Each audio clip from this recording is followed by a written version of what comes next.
Reprehensible anti-Semitism, said PM Anthony Albanese. An attack on Australia, declared Tony Burke, the Home Affairs Minister, paying zero homage to the facts, to what's going on, to what a shrill media were branding Melbourne's Night of Horrors.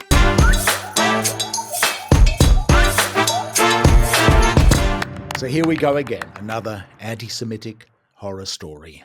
Another beat up by the media and the political classes. They've bought the dummy yet again, shooting off at the mouth before the facts emerge. A Dural caravan bomb hoax reprise. Meanwhile, there's virtual silence among our political classes over the one documented case of recent violence, the brutal assault by New South Wales police of the peace activist Hannah Thomas. Hannah is now going in for a second eye surgery. She may lose her sight altogether in her right eye. Yet she is the one, this 5-foot-tall, 45-kilogram woman, being charged. When will this all end, cry the Zionists? It will end with regime change in Israel. Until then, it is with us very much, as it has been for the past 2 years. It will end when you guys, the Zionists, stop supporting the 21st century Holocaust. It won't end until you stop murdering Palestinians en masse and setting new world benchmarks for child amputees. What is difficult to understand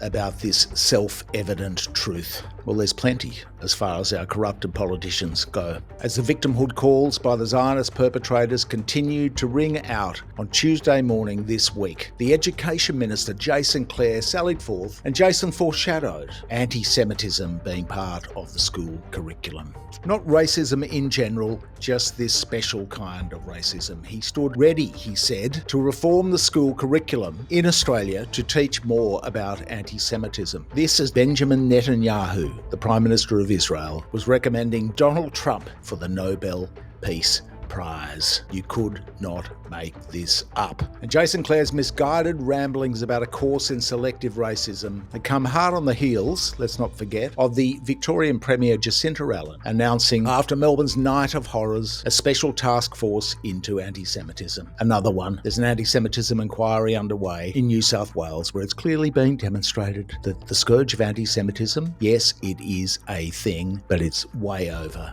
inflated, the incidence of anti-Semitism. It is clear that this is all not going away, this perverse victimhood fiesta by the Zionists. It will not go away until there's regime change in Israel. And that's not to downplay anti-Semitism one bit. This is all about perspective. Let's wind it all back, reflect on the facts, what we know and what we don't know about all these incidents. So on Saturday night in Melbourne, Melbourne's Night of Horrors, the media claimed that violent protesters had stormed an Israeli restaurant in Melbourne, the Miznon. The protesters, they were there for political reasons, not racist reasons. They were there because a co-owner of the restaurant has been a spokesman for the GHF, the Gaza Humanitarian Foundation, that's what they call it, which runs the American Israel food distribution points in Gaza, where starving Palestinians are being slaughtered daily, 600 or so in the past few weeks. These are death traps. This is a depraved Hunger Games scenario. And meanwhile, while all these civilians are being killed, there is no news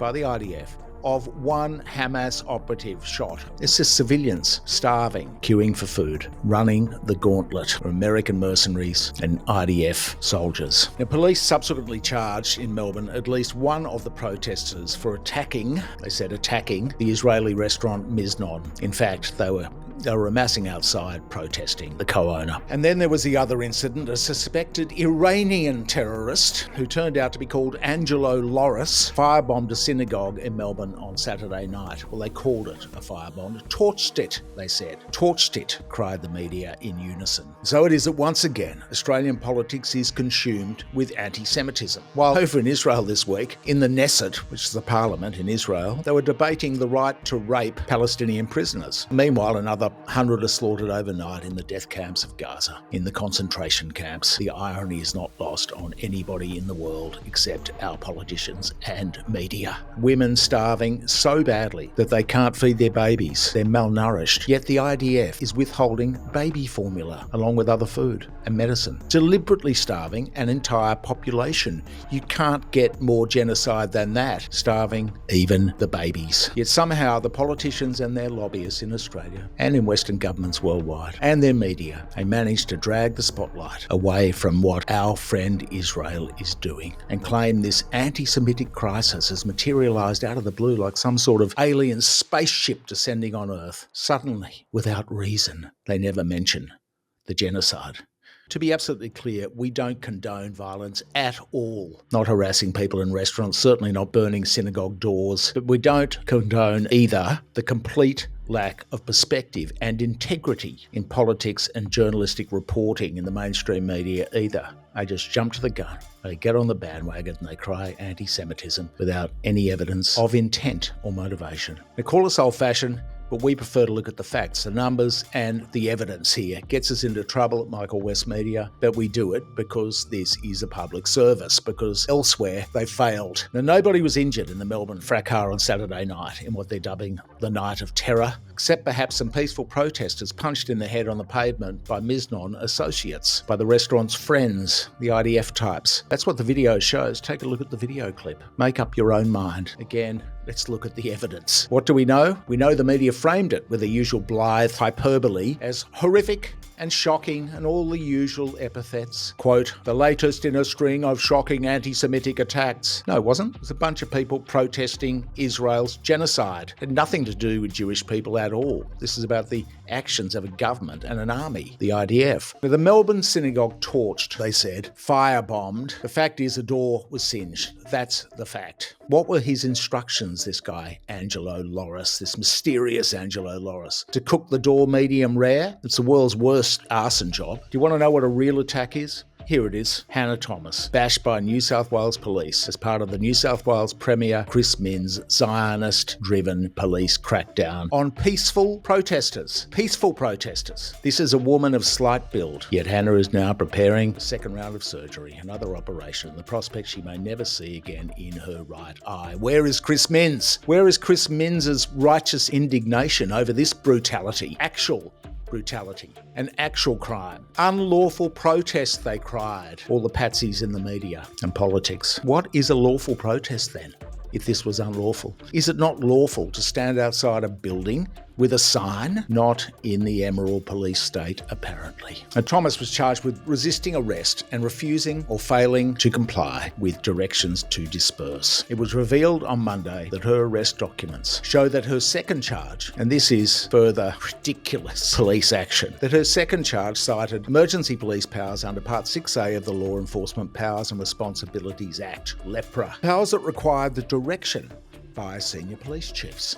New South Wales Police then announced Monday afternoon that they were withdrawing that charge and Thomas would instead face an additional charge while she was going in for her eye operation. She must have been a big threat to police, this woman. An additional charge of refusing or failing to comply with a direction alongside her charge of resisting police. They haven't got a very light touch, these police, have they? You see, they had a review and the Assistant Commissioner Brett McFadden said the review is part of normal critical incident protocols. Critical incident, a few greenies waving placards, protesting a genocide. There are questions over whether the action was lawful anyway. We won't go into the legal technicalities here. It's pretty obvious what's happened here. They're just out of control. It is police brutality. Cut and dried.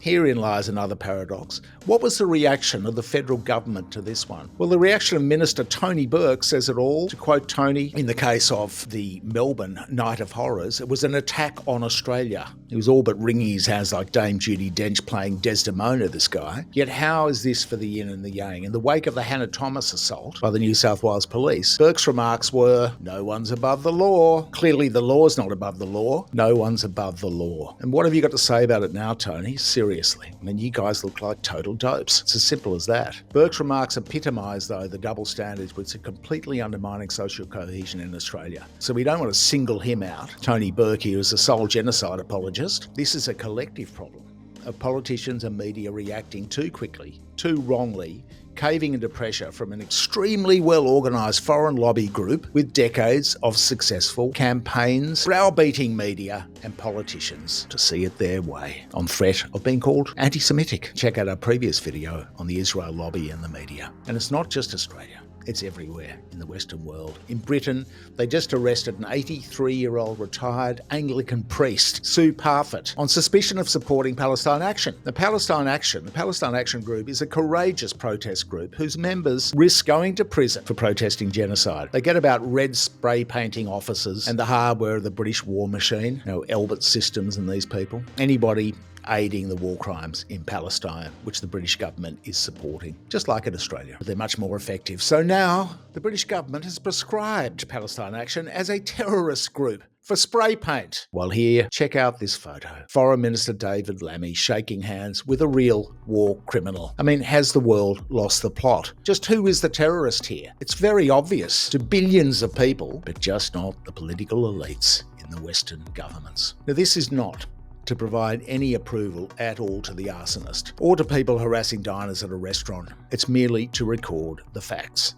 A door was slightly burned. There was a kerfuffle at a restaurant where protesters got bashed up. A political protest, not anti-Semitism. And how do we know on the synagogue? How do we know if this so-called synagogue firebombing is an anti-Semitic attack anyway? Because last year's spate of a dozen or so anti-Semitic attacks which drew instant hysteria in the media and politics, attacks which led to the introduction of draconian anti-free speech laws, hate speech laws. They're muzzling our right to protest. They're muzzling our right to free speech.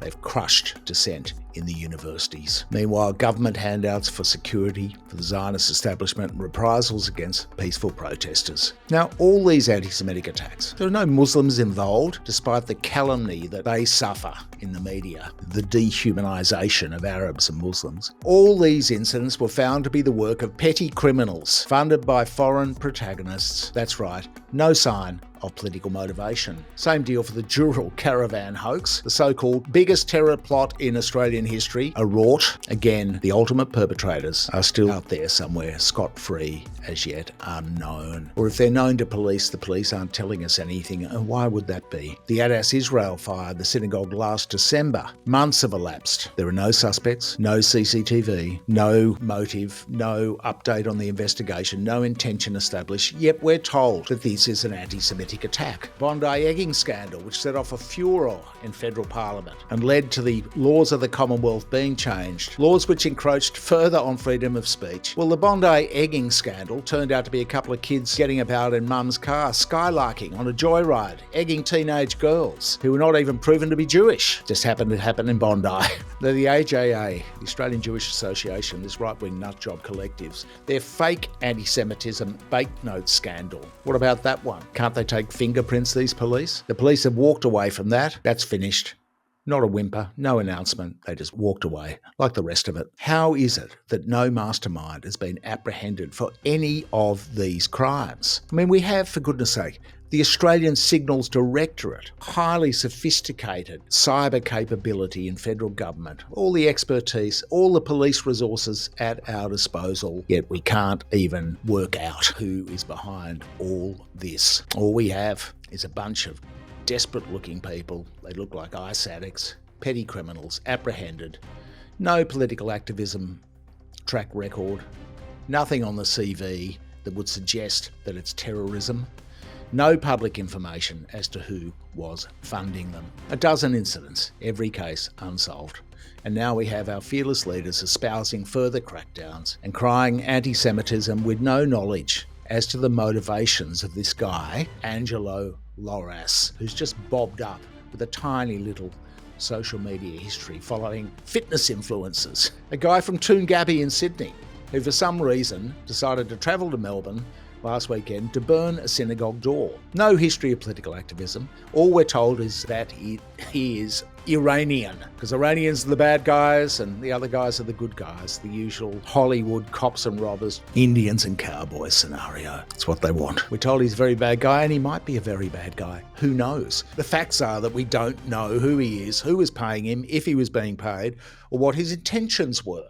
But we do know that it set off a huge anti-Semitism crisis again. Mind you, it was very funny, wasn't it, during the election campaign? It all went silent. All the anti-Semitism suddenly disappeared, and suddenly it's come back to the fore. Susan Lee jumped in and said Jason Clare was right. We need anti-Semitism courses. As for the Miznon restaurant fracas, the motivation's clearly against supporters of Israel's crimes. It is not political. It is not anti-Semitic. Every week for the past couple of years, Jewish Australians have rallied alongside other Australians. They don't say, what's happened to Australia? Well, they do, but from a different perspective. They don't say, oh, they're persecuting us. We might have to leave Australia, because they don't back the genocide. So they rallied alongside peace protesters. This is all about killing babies. It's not religious or racial bigotry. But it should be said that religious and racial bigotry is on the rise. And who's to blame? Well, guess who? The Zionists and their patsies and the politics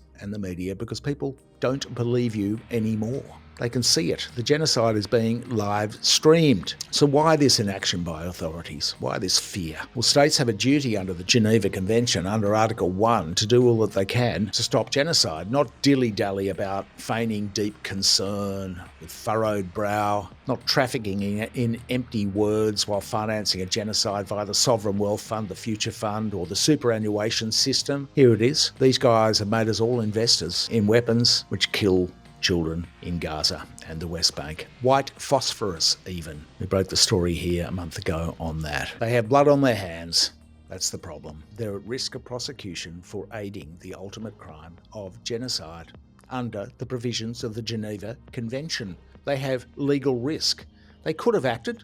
They could do something. They could cut the trade with Israel. They could stop exporting weapons parts. They could condemn with full voice the atrocities rather than the byproduct, scuffles in restaurants. They could have expelled the Israeli ambassador, recalled our ambassador from Israel. They could have stood with Spain and Ireland. They could have stood with South Africa in strong opposition to war crimes. Instead, they are culpable. And so it is that this is not going away. It won't go away until it all ends. Till the genocide stops.